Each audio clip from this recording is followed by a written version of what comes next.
Today I have the pleasure of speaking with George Bauk, who's currently in New York City, about Northern Minerals. How are you today, George? I'm fantastic, Tracy. George, I want to start with what I think is the biggest news about Northern Minerals, which is how the heck did you go from being number 18 in market caps in the sector a year and a half ago to number three? Number three.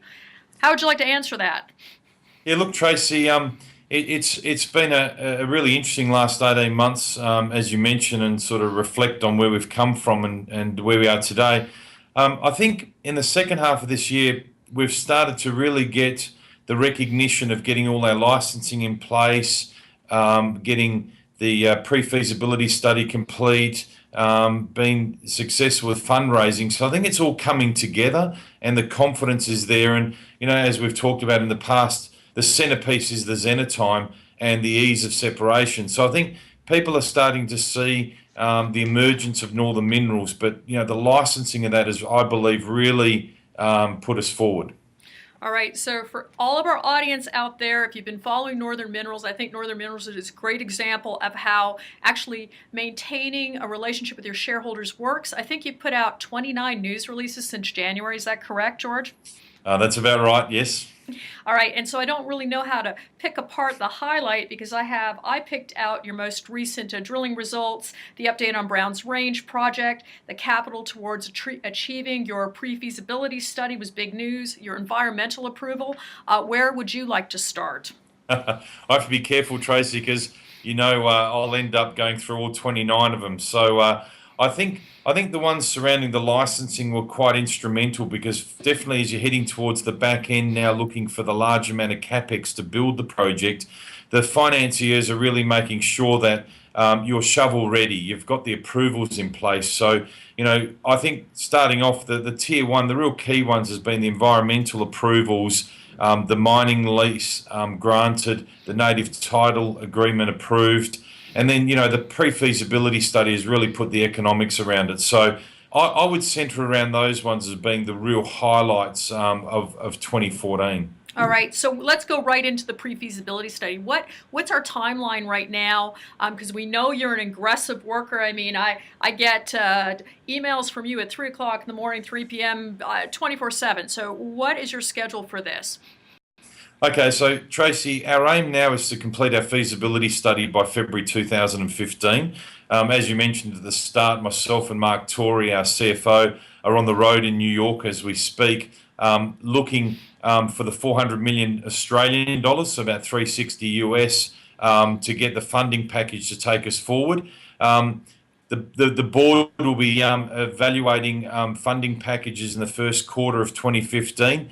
And on the back of ready to go, we then kick off with early work construction, which will be the road upgrade, and we then move into procurement. The construction of the plant will be the start of quarter 3 2015. That'll take about 12 months. Mining only needs to start 3 months before we commission because it all outcrops at surface.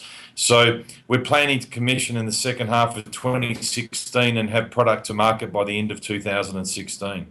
Okay, I think for some of our audience, I mean, rare earths are very, very, very challenging to understand and complex. Additionally, of course, you have the challenges with the processing.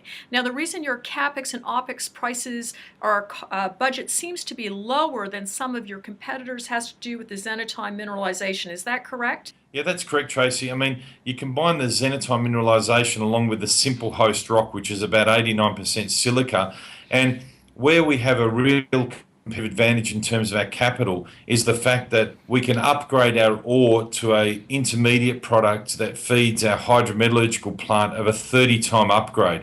So we're feeding our beneficiation plant at a 20% grade. Now, that means that the back end or the hydrometallurgical process has got a capacity of 17,000 tonnes, which is relatively small. And the fact that we're producing 3 million kilos or 3,000 tonnes at the back end means that the project is relatively small, gives us a Capex of 314 million Australian. And in particular, Tracy, of that 314, 93 relates to infrastructure, which I suppose is the downside of being remote in northern part of Australia. So the direct costs of this project are around $220 million, plus the 93 for the for the offsite infrastructure.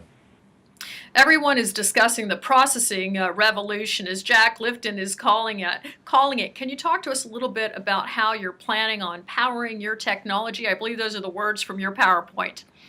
Yeah, sure, Tracy. I mean, one thing we're constantly challenging is the investors we're trying to attract, and I know we've had a discussion over many years, and the real importance of all this is getting people to believe in clean technology and technology in general, and where does rare earths play a significance in there, and for the part, if you like, it's not really seeking investors that have probably been traditional in the mining space, but people that have been more focused on what our end applications are. So hence why we use the slogan powering technology. So in terms of some of this new revolution in downstream processing, at the moment we're talking about taking our product to a mixed rare earth oxide, which will feed the next stage of separation. And so at the moment, as we all know, solvent extraction is the known technology to separate the individual rare earths. But, on the horizon, we've seen some recent announcements for some of our peers and even people working outside looking for new technology, which I think will be a huge advancement in rare earths. And I'm really looking forward to these technologies getting up and hopefully can assist us.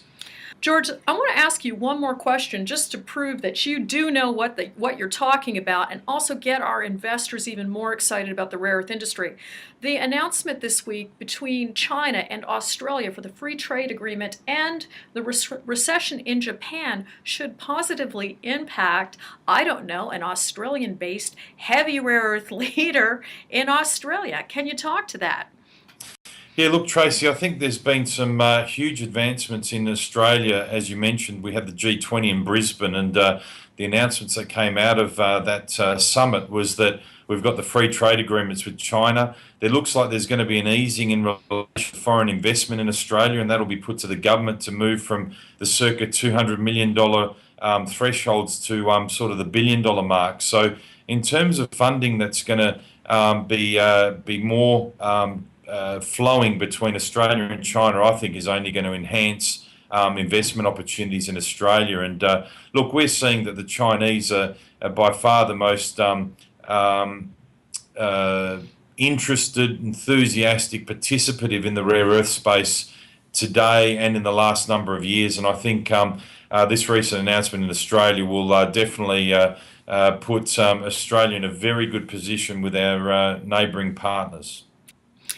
George, thank you so much for joining us today. We appreciate getting an update on Northern Minerals. No worries, Tracy. Thanks so much for the time.